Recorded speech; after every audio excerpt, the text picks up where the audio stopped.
Bonjour et bienvenue à Vie de foi. Quelle joie de vous avoir avec nous aujourd'hui et quelle bénédiction pour nous de recevoir le pasteur Raoul Wafo qui nous vient de la Côte d'Ivoire. Bonjour, pasteur Raoul. Bonjour, pasteur Joël. Gloire à Dieu, vous allez bien? Super, super bien par sa grâce. Amen, amen. On a passé du bon temps ensemble hier dans la parole de Dieu. On a commencé lundi, on a parlé de la foi qui écoute, ensuite de la foi qui peut voir les promesses de Dieu. Et aujourd'hui, on va parler de la foi qui parle, qui va s'exprimer. Important. Et c'est important parce que beaucoup de personnes, justement, après avoir vu, ne comprennent pas qu'il y a une étape supérieure. Une fois qu'on a vu, on doit être à même d'appeler les choses que nous voyons nous-mêmes. Parce que c'est comme ça que la foi fonctionne. Si je vois et que je n'appelle pas à manifestation, cela n'arrivera pas. Donc, c'est par les déclarations de notre bouche, à partir de notre cœur qui a cru que nous voyons à manifestation, justement, les promesses de Dieu. Regarde ce que la Bible dit dans 2 Corinthiens 4, verset 13.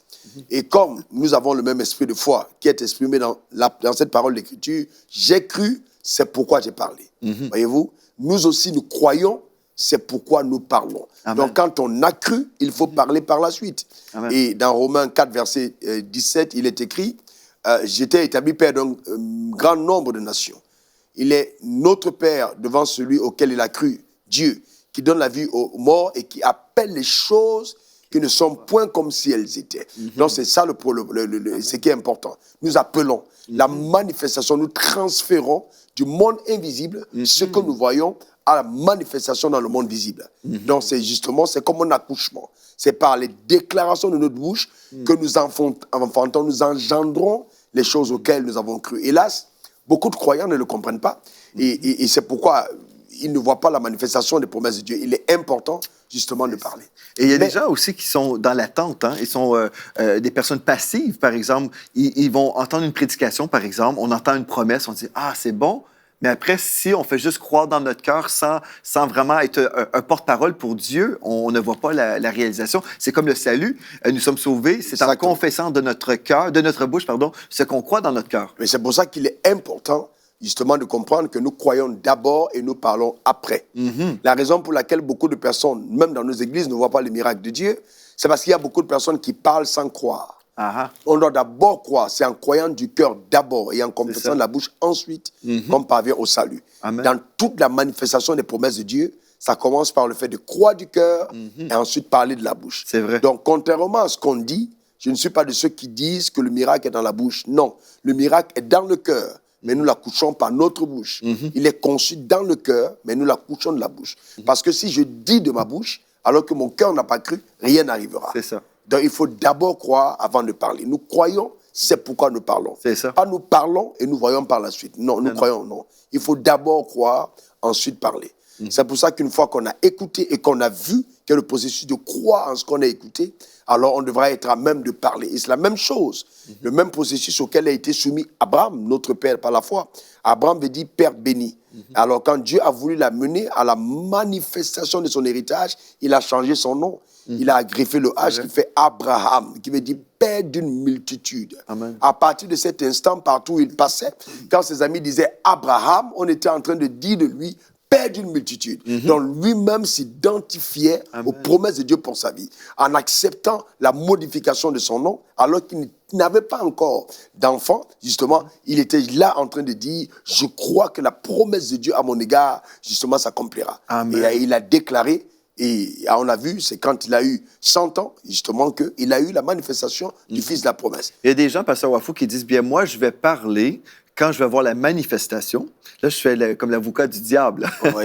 Il y a des gens comme ça qui vont dire, bien, moi, je vais le dire quand je le verrai, parce que sinon, je mens. Est-ce que c'est Non, c'est pas mentir. Justement, c'est pour ça que nous croyons à des promesses qui ne sont pas matérielles. La promesse de Dieu est immatérielle. Dans 2 Corinthiens, je crois, 4, verset 18, il est écrit, les choses visibles sont passagères, les choses invisibles sont éternelles. La parole de Dieu, elle est invisible, mais nous l'amenons en manifestation par notre foi. Nous transférons du monde invisible les promesses de Dieu vers le monde visible. Donc, en fait, nous parlons le langage de la vérité. Ce n'est pas parce que, et non de la réalité.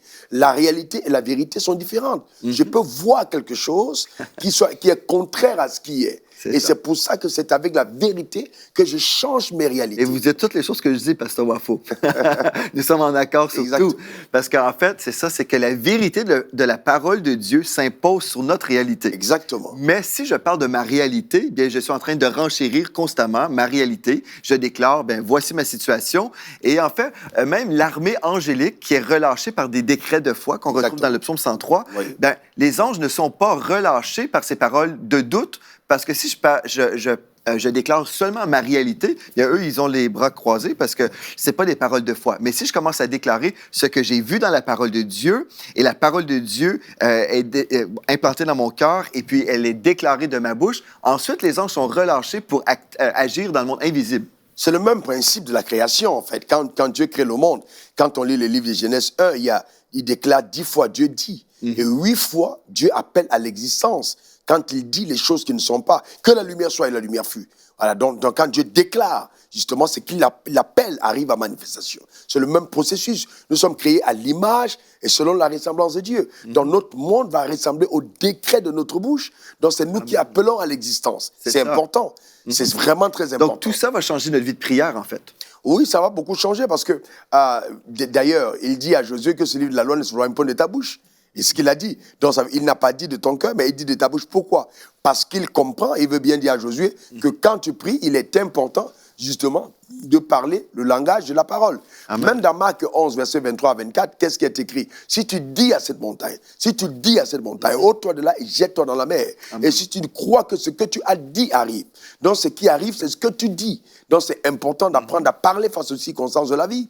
Souvent, il y a des montagnes qui sont là parce qu'on n'a pas encore parlé. Et nous ne voyons pas certaines choses parce qu'on n'a pas parlé. Mais si nous parlons, alors nous allons débarrasser les montagnes en face de nous pour amener à manifestation justement la pensée de Dieu dans toutes les situations que nous traversons. Amen. Voilà, donc c'est important. C'est par nos dits que la lumière s'établit. Et je pense aussi à Proverbes chapitre 4 au verset 24 où nous lisons « Écarte de ta bouche la fausseté, éloigne de tes lèvres les détours. » Donc par nos lèvres, on peut prendre des détours aussi. Oui. C'est ça. Donc, dans notre vie de prière, je pense que c'est très important pour nous de comprendre, en fait, quand on prie, on devrait toujours s'accorder avec la parole de Dieu et ne pas supplier Dieu pour des choses qu'il nous a déjà données. Parce que sinon, on va remettre à plus tard ou à jamais, en fait, des choses que Dieu nous a déjà données. Donc, si je prends du temps dans la parole, comme vous nous avez enseigné dans la première émission, je découvre, voici, c'est mon héritage. Là, je peux remercier le Seigneur pour ce qui m'appartient. Et comme je médite sur la parole de Dieu, comme dans Josué 1:8, je médite constamment sur cette parole qui descend dans mon cœur. Et la bouche, en fait, va parler de l'abondance du cœur qui va aussi activer des choses dans le monde de l'esprit. Oui, nous sommes toujours dans le sens de la déclaration de la parole. Mais c'est vraiment important que les gens le comprennent. Beaucoup de personnes prient très mal. Beaucoup de personnes prient religieusement. Nous sommes dans une ère, avec la présence du Saint-Esprit, où la responsabilité est la nôtre. Il y a des personnes qui disent, OK, oh Dieu, viens intervenir dans cette situation. Oh Dieu, viens. Non, alors qu'il nous a donné l'autorité. Il a dit, je vous donne le pouvoir de marcher sur les serpents, les scorpions, sur toute la puissance de l'ennemi, et rien ne pourra nous nuire. Le pouvoir est entre nos mains. Donc, si Dieu nous a donné le pouvoir, c'est à nous d'utiliser le pouvoir. Nous devons donc être conscients de ce que nous avons, et puis maintenant utiliser la force en notre possession. Et c'est par nos paroles, justement, que nous amenons en manifestation le règne de Dieu sur cette terre. C'est important. Il a dit, ce que vous lirez sur la terre sera lié dans le ciel, ce que vous délirez sur la terre sera lié dans le ciel. Par nos paroles, nous sommes à même d'engager le ciel. Nous engageons le ciel par nos paroles.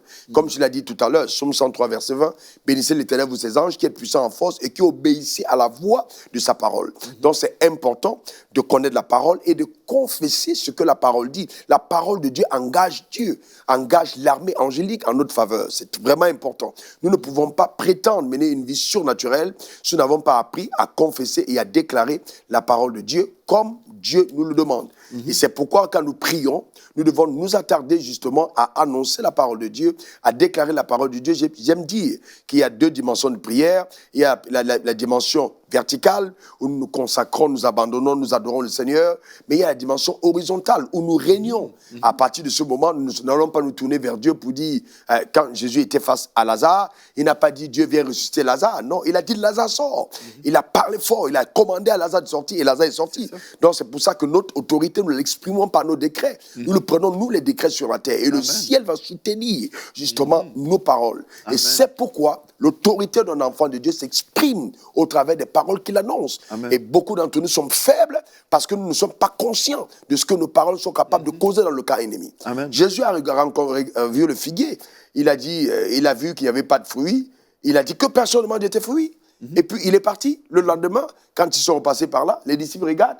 Oh, maître, le figuier que tu as maudit a séché. Qu'est-ce qu'il dit? Il dit, ayez foi en Dieu. Il était en train de dire, ayez le type de foi de Dieu. C'est-à-dire une foi qui parle sans douter. Une foi qui sait qu'une fois que j'ai déclaré quelque chose, j'engage le ciel, c'est fait. Même si je regarde à l'apparence et que les feuilles, certainement Pierre, quand il a dit ça, il s'est tourné, l'a regardé, il s'est dit, le maître a parlé en vain. Mais le lendemain, en repassant, il dit, mais maître, ça a séché. Donc Jésus n'était pas étonné du résultat. Mais eux, ils étaient étonnés. Parce que Jésus savait qu'une fois qu'il l'a dit, c'est déjà fait. Amen. Il y a beaucoup de personnes, ils parlent à leur corps, elles sont malades, je commande la santé divine dans mon corps, et puis quand les symptômes perdus encore, elles ont l'impression que Dieu n'a pas agi. Non, non, la parole est allée en mission. Donc quand on déclare la parole, elle va en mission. Amen. Elle commence le travail de restauration. Ça peut être instantané, comme ça peut prendre 1 minute, 2 minutes, 1 jour, 2 jours. Il peut y avoir une guérison progressive. Exactement, mais entre-temps, nous rendons grâce à Dieu. Amen. Nous bénissons le Seigneur de ce que nous savons que sa parole est à l'œuvre. Les gens croient aux médicaments. Quand ils prennent des médicaments, ils se disent, bon, je l'ai bu, demain je vais être rétabli, 2 jours après je vais être rétabli, mais ils ne croient pas en la parole. Mais quand nous prononçons la parole avec foi, la parole travaille, elle est puissante, elle a créé le monde, elle a la capacité de générer dans notre corps une énergie divine. La Bible dit, la parole de Dieu est un médicament pour notre corps, la santé pour nos muscles, Amen. Le rafraîchissement pour nos os. Donc c'est très important, justement, d'apprendre à confesser la parole de Dieu. Je vais vous donner un témoignage, Joël. Bon, puisqu'en même temps aussi, je suis chef d'entreprise, entrepreneur. J'ai fait une affaire avec une famille. Après, cette affaire a mal tourné parce qu'ils ont voulu me déposséder du bien. Ils sont allés faire une pratique satanique dans le but de me tuer. Donc, je suis arrivé dans la chambre d'hôtel, et puis au Cameroun, et quand je suis entré dans ma chambre d'hôtel, j'ai été propulsé par terre par une force invisible, et je suis tombé, je savais que j'étais en train de mourir, et j'ai commencé à parler en langue. Après près de 15-20 minutes de parler en langue, je parlais en langue faiblement, l'énergie a commencé à revenir, et Dieu m'a montré une vision. Il y avait une grotte où on avait mis un cercueil, et dans le cercueil, il y avait la tête d'un mouton qui était au-dessus, et puis on avait écrit mon nom. Donc ça veut dire qu'un décret de mort avait été pris contre moi. Mais quand j'ai retrouvé l'énergie, Dieu m'a dit, fais un retour à l'expéditeur. Maintenant, je me suis levé et j'ai décrété simplement que la personne qui m'a mis dans cette tombe meure à ma place. Donc, et tout ça dit, j'ai déclaré la parole et la santé est revenue.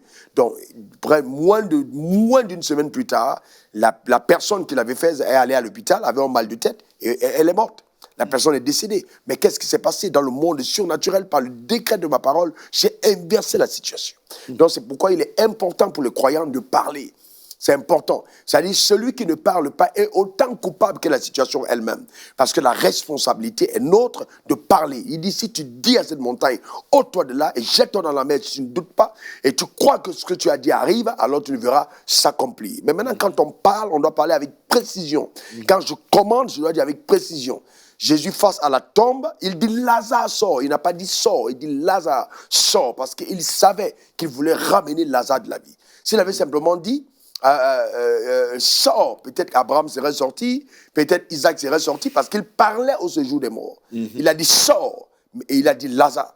Donc, beaucoup d'enfants de Dieu parlent, mais ne sont pas précis. Donc, quand j'ai vu quelque chose à l'intérieur de moi, par ma foi, c'est ce que j'appelle. Nous croyons, et c'est pourquoi nous parlons.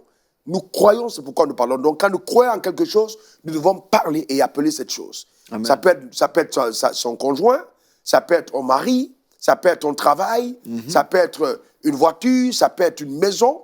Alors, donc, nous devons être à même d'appeler cette chose-là, simplement. Dieu pourvoit à nos besoins selon sa richesse et avec gloire en Jésus. Et la bénédiction de l'Éternel enrichit et ne fait suivre d'aucun chagrin. C'est notre choix, notre foi qui choisit. C'est important. Et le décret de notre bouche unit sur notre choix. C'est important de savoir. Quand nous appelons, nous devons être précis dans ce que nous demandons. Amen. Parce que les anges attendent le pouvoir, la précision pour amener à l'existence du surnaturel dans le naturel, ce que nous avons demandé à Dieu. Amen. Vous savez, dans Proverbe 18, verset 21, il est écrit « La mort et la vie sont au pouvoir de la langue ». Mais le mot « pouvoir », c'est le mot « yad » en hébreu, qui parle en fait d'une main. Donc, la mort et la vie sont dans la main de la langue. En fait, dans notre bouche, on a une main. Mais c'est une main qui va chercher soit la provision de Dieu ou la malédiction du diable. Exactement. Et ça dépend comment on va s'accorder. Si je déclare toujours ma réalité, je suis en train d'aller chercher des choses qui sont là dans ma vie que je ne veux pas forcément avoir. Donc, des fois, moi, j'encourage les gens à constater, en fait, l'état de leur jardin spirituel. Si dans leur jardin, c'est juste des mauvaises herbes, bien, c'est parce qu'on est en train de déclarer ces choses-là. Mais on peut appeler, en fait, une faillite de cette mauvaise récolte et déclarer, à partir d'aujourd'hui, au nom de Jésus, j'appelle que cette récolte quitte ma vie et maintenant, j'appelle la vie de Dieu qui se manifeste dans ma vie. Et là, on va voir un changement. Mais parfois, Pasteur Wafo, il y a des gens que j'ai pu même encourager dans cette direction-là. Ils vont dire, Pasteur Joël, moi, j'ai déclaré telle chose, je n'ai pas vu la manifestation. Donc, voilà, c'est faux, par exemple, qu'on devrait déclarer les promesses de Dieu. Mais qu'est-ce que vous diriez à quelqu'un qui dit justement, bien, je n'ai pas vu une manifestation automatique?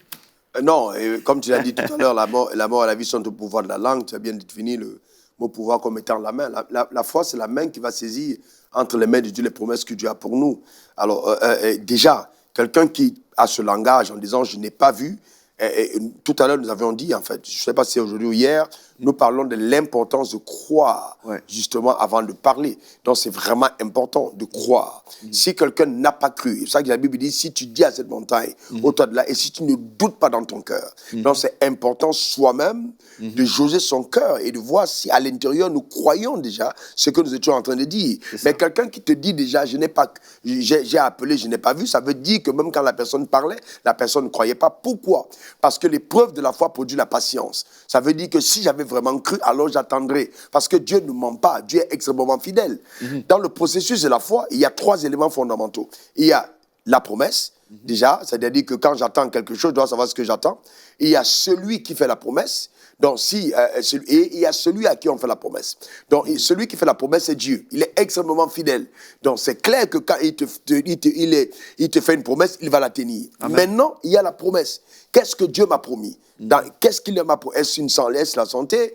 Est-ce que je suis en train d'attendre au mariage? Je suis en train d'attendre les enfants, etc. Maintenant, il y a celui à qui on fait la promesse. Donc, maintenant, la promesse elle-même est fidèle parce que Dieu veille sur sa parole pour l'exécuter. Alors, quand ça ne marche pas généralement, c'est celui à qui on fait la promesse. C'est pourquoi il est important d'examiner son cœur. Si tu ne doutes pas, oui, beaucoup de personnes doutent, beaucoup de personnes sont incrédules, et c'est pourquoi ils ne reçoivent pas justement les promesses de Dieu à manifestation dans leur vie. Donc, c'est important. Il faut éduquer son esprit, rééduquer son homme intérieur à croire aux promesses de Dieu. On est tellement habitué à voir les choses marcher mécaniquement, naturellement. Alors quand on est transporté dans le monde surnaturel, hélas, beaucoup de personnes ont des problèmes à s'adapter à cet environnement-là. Je vais par exemple dire ceci. Je suis au Québec, à Montréal aujourd'hui. Nous sommes là, nous partageons la parole de Dieu. Nous sommes sûrement suivis sur toute la planète. Mais si je quitte ici pour aller aux États-Unis à côté, et dans la rue, je parle français, les gens ne m'écouteront pas.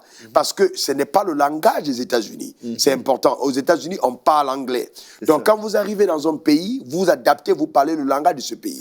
Dans le royaume de Dieu, nous parlons le langage de la parole de Dieu et non le langage des circonstances. Dans le royaume de Dieu, on n'écoute pas le langage du doute. Quand tu parles dans le doute, on ne t'écoute pas. Dieu ne connaît que le langage de sa parole. C'est très important. Amen. Et c'est pour ça que la foi appelle les choses qui ne sont pas comme si elles étaient. On doit être à même, justement, de se rééduquer dans son homme intérieur, s'approprier les paroles, la parole de Dieu, s'approprier la pensée de Dieu et parler le langage de la parole de Dieu. C'est la seule manière pour le croyant de voir manifester dans sa vie les promesses que Dieu lui a réservées. Amen. Et je veux dire à toute personne qui me suit aujourd'hui que si ton pasteur croit le contraire ou si tu as entendu un autre enseignement, je voudrais simplement t'encourager à aller dans les Écritures. C'est ça. Notre Dieu est tellement grand, il est tellement bon, il est est tellement puissant, il est tellement merveilleux. Et la Bible dit qu'il est le même hier, aujourd'hui, éternellement. Quand nous lisons la Bible, nous voyons ce qu'il a fait avec Abraham, Isaac, Jacob, Salomon, etc.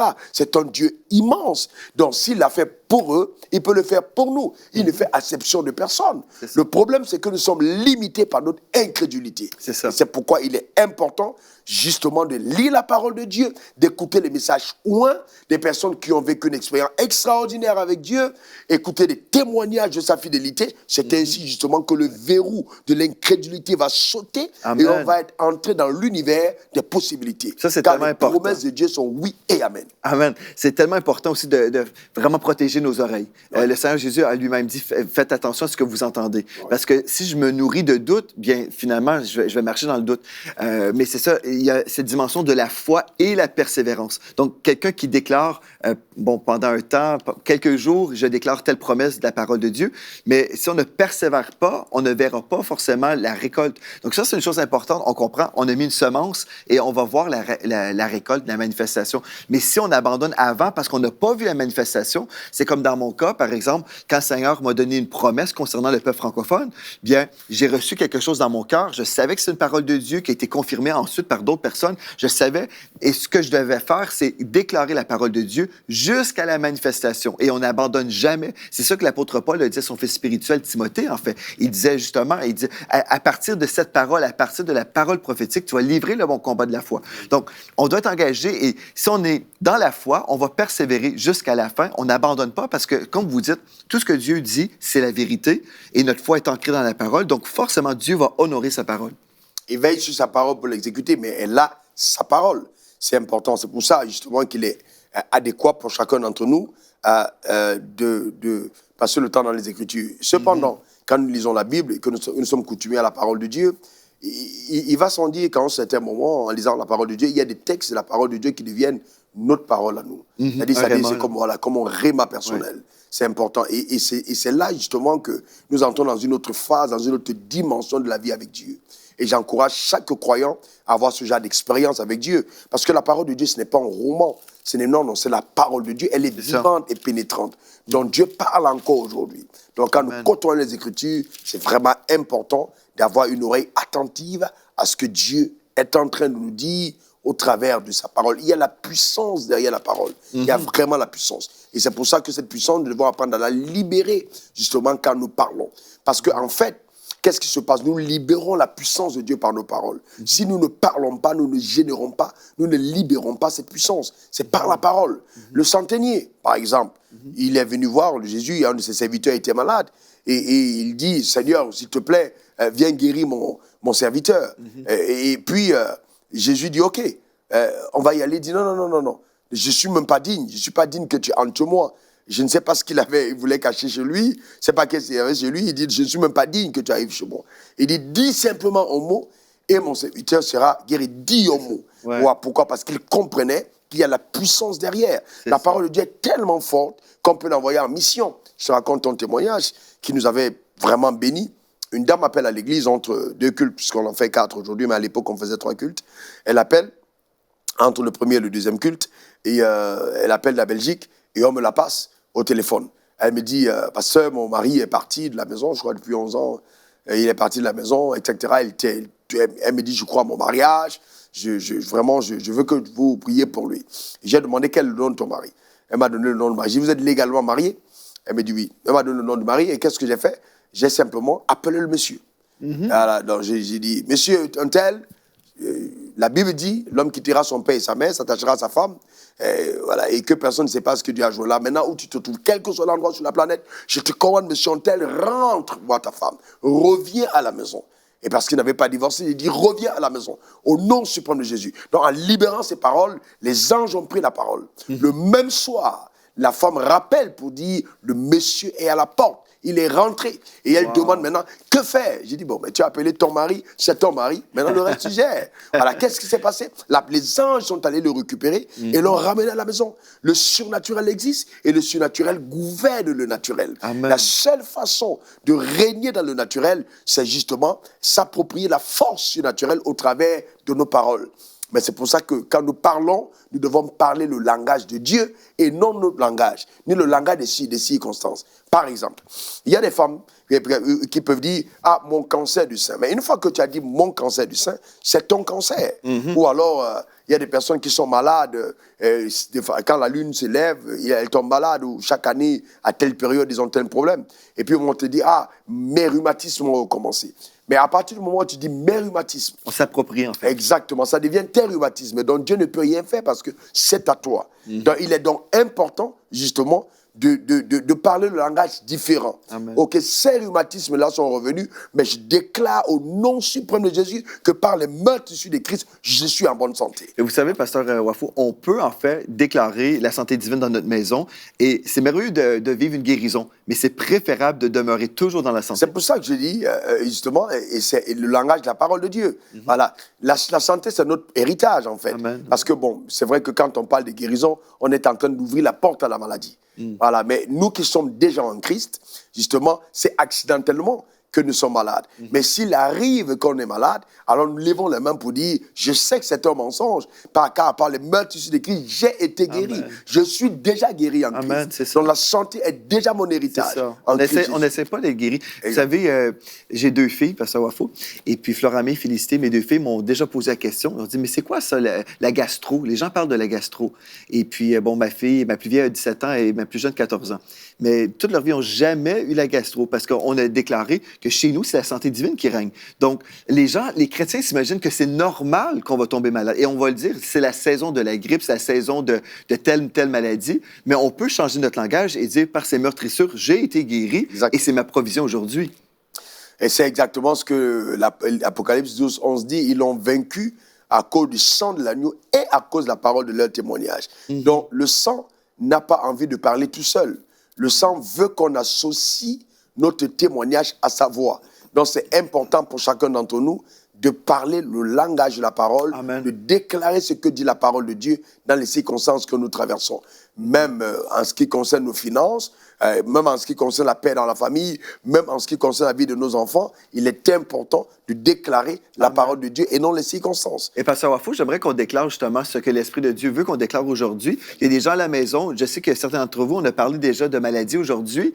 On veut prier pour vous. Si vous êtes malade dans votre corps, j'ai reçu un témoignage la semaine passée, pasteur Wafo, quelqu'un qui avait un cancer qui a été surnaturellement guéri en écoutant l'émission Vie de foi. Pourquoi? C'est la parole qui est relâchée sur vous, qui est libérée. Amen. Et Dieu envoie sa parole et elle est guérie. Et aujourd'hui, on veut déclarer, peu importe la maladie qui est là sur votre corps, peu importe la souffrance, on parle à cette souffrance, à cette maladie, on commande à cette maladie, tu quittes le corps de notre frère et de notre sœur maintenant dans le nom de Nom de Jésus. Jésus. Et nous déclarons la santé divine maintenant par l'autorité du nom de Jésus-Christ. Je plaide le sang de Jésus sur vous et je déclare sur vous que vous êtes totalement dégagés de cette maladie dans le nom de Jésus. Amen. Amen. Amen. Qu'il en soit ainsi et que la main puissante Gloire à Dieu. et le bras étendu de Dieu agisse dans ta vie, même dans le domaine de tes Alléluia. finances, Oui, que la Seigneur. provision soit manifeste. Au nom suprême de Jésus, nous levons contre toute forme Jésus. d'oppression satanique dans les foyers qui viennent amener les discordes. Nous lions Gloire à ces formes, toi, les chassons dans les abîmes des ténèbres. Au nom suprême de Jésus, nous confessons la paix dans vos ménages,